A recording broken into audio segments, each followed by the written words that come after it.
Сәлеметсіздер ме, құрметті достар? Сіздермен Асен формат. Бүгін мен сіздерге Kiwi кошелектен, яғни қалай кошелек ашу керек екенін көрсетемін.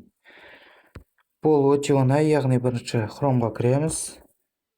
Chromeдағы, яғни Kiwi кошелекке жасау үшін оңай болу үшін, яғни компьютерный форматта қоямыз, яғни телефонда полный версия деп, және де осы арада сіздерге түсінікті болу үшін мен кәдімгідей поискқа Kiwi кошелек деп іздейін.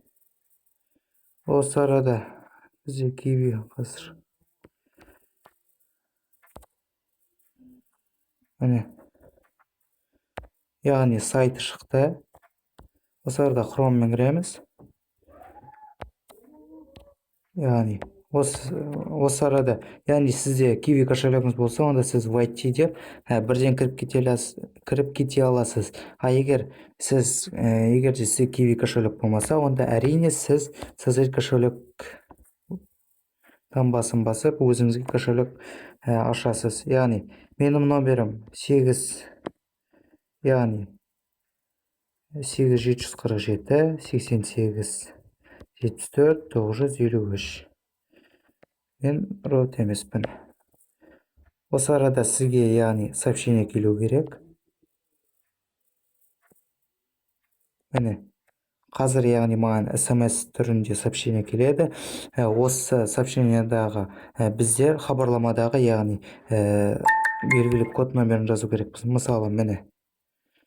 Яғни, бұнда бізге жазылған 5024 номерін жазыңыз дейді. 5024.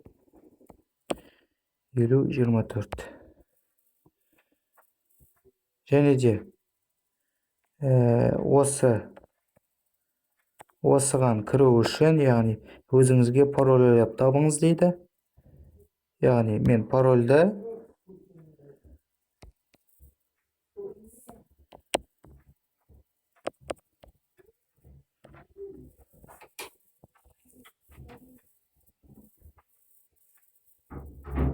міне болды. Менде Kiwi кошелек бар. Тағы осылай Kiwi кошелектер жасалынады. Назар қойып тыңдағандарыңызға рахмет. Каналға тіркеліңіздер, лайк қойыңыздар.